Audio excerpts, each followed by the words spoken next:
Ludivine, Cyril, bonjour. Bonjour. Ravi de vous retrouver dans la cave Albert Bichot. On vient déguster quelques vins 2019 ensemble. Les questions que j'allais vous poser, c'est de dire voilà, vos premiers ressentis, vos premières analyses de cette perception, évidemment Ludivine, des vins que tu as fait, que tu as vinifiés, que tu vois, que tu viens de un petit peu découvrir voilà, chez nous après quelques mois, que tu retrouves à chaud comme ça tes perceptions. Alors à chaud, les perceptions, si on doit nuancer les blancs des rouges, je suis très agréablement surprise du niveau de tension et de pureté des blancs. On avait des litres très qualitatives, très intéressantes pour le travail de l'élevage. Elles ont été travaillées, de ce que Cyril nous a expliqué, sans pour autant conférer aucune lourdeur, aucun côté pommadé. Donc on a des blancs très ciselés avec une très belle matrice, une très belle du fond, ce qu'on appelle une trame importante. Donc agréablement surprise. Et puis pour les rouges, on pouvait craindre le côté un petit peu solaire du millésime et finalement on a des puretés de fruits qui sont le socle de ce millésime. Et puis après toutes les nuances de chaque potentiel de vin, on vient de déguster les échezeaux qui sont incroyablement finalement dans leur appellation et beaucoup moins dans leur millésime. Donc je n'ai pas besoin d'être rassurée, je suis très très contente et vraiment je te félicite Cyril, bravo. À la fois ça peut être une surprise parce qu'on aime à redécouvrir et puis à se laisser effectivement imprégner par le devenir du vin au fil de son développement. En même temps, c'est une confirmation de ce qu'on avait perçu aux hospices. On avait lu dans la grande qualité de ces vins blancs le potentiel. Donc, on est surpris parce que effectivement, on les redécouvre au fil du temps avec un peu de recul, et ça confirme ce potentiel de richesse et d'extrême tension, de très très grande balance, de fraîcheur. Donc, on les a travaillés, mais parce qu'on avait tous les outils pour les travailler, on a des balances qui sont exceptionnelles, qui sont presque atypiques, et c'est là où effectivement il y a cette surprise, c'est de trouver ces niveaux d'équilibre et de concentration. Parce que souvent, la concentration peut faire pêcher un peu l'équilibre, tandis que là, tout est au rendez-vous. S'agissant des pinots noirs, et bien sûr, on a l'effet du millésime solaire qu'on attendait.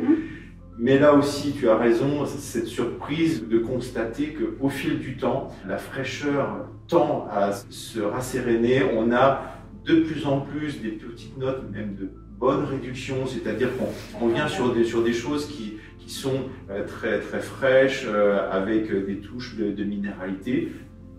Bien évidemment, on a des fruits qui sont matures, et en ça constitue des équilibres très importants pour l'élevage. Ça nous conforte aussi sur les qualités d'un millésime de petit rendement, de belle concentration, et avec toutes les armes nécessaires pour être durable et qualité qu'on avait perçue dans la primeur de la dégustation aux hospices. L'élevage n'est pas fini, mais on voit déjà quelque part son potentiel. C'est ça que vous voulez dire aussi, son potentiel notamment, je pense, de garde en bouteille et dans son devenir. Disons que si on prend vraiment le côté très basique d'un potentiel d'élevage, normalement il y a un peu d'acidité, il y a une belle trame, on parle de matrice, il y a un degré alcoolique qui le permet, il y a du fond.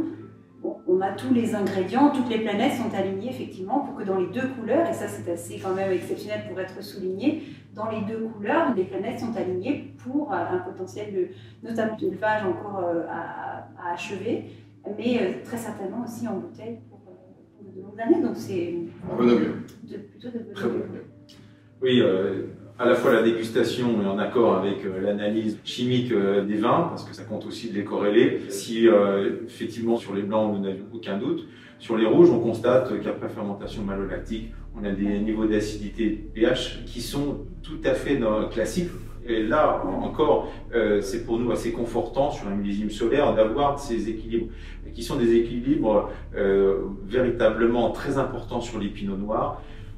C'est un cépage de conditions septentrionales s'il en est. Nous découvrons, comme tout le monde, les effets du réchauffement climatique, et peut-être que par le passé, les conditions climatiques étaient souvent limites pour nos pinots noirs. Là, pour le coup, par manque de maturité, aujourd'hui on retrouve de très très belles maturités, il ne faudrait pas que ça aille plus loin, mais on arrive à préserver des équilibres qui sont tout à fait adéquats avec ce cépage, même sur des millésimes solaires.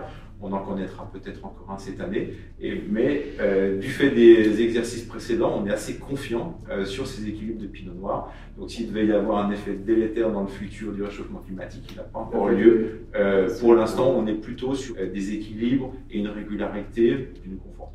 Puis après, humblement, comme tout le monde, je pense, on alimente notre base de données. Voilà ce que le pinot noir est en train de nous délivrer quand il est poussé un petit peu dans ses retranchements et dans des millésimes dont le pinot noir est assez atypique pour la Bourgogne, mais auquel il va certainement falloir un petit peu plus s'habituer. Donc on découvre aussi, mais on engrange l'information et peut-être qu'on la déploie un peu plus à l'aise. C'est l'expérience. Et 2003. En 2003, on était en train de se dire c'est pas possible, c'est pas possible, c'est pas possible, on ne vendangera pas en août. On est en 2020 et c'est dans la conscience collective que dorénavant, vendanger en août ne sera plus si inenvisageable que ça a pu l'être. Donc le pinot noir, c'est très certainement adapté aussi et à nous de mettre en face. Nous avec, c'est vrai que nous on s'adapte aussi. On est connecté à cette maturité phénolique et aujourd'hui on en a presque plus la facilité. Par le passé, il fallait aller la chercher. Aujourd'hui, elle nous est offerte quelquefois plus précocement. Donc l'appréhension change, mais notre objectif reste le même. Et pour l'instant, on arrive à trouver des outils et on est effectivement sur des millésimes qui nous réjouissent, soit en tant effectivement que producteur, vinificateur ou qu'éleveur, bien sûr. Ça nous fait plutôt vibrer. Donc, on le disait tout à l'heure très égoïstement, on se fait plaisir en dégustant les vins sans penser forcément à leur devenir commercial et autres. Donc déjà d'un point de vue égoïste, on est satisfait. Et c'est ce qui nous fait avancer. Bien sûr. Super. Merci beaucoup. Merci.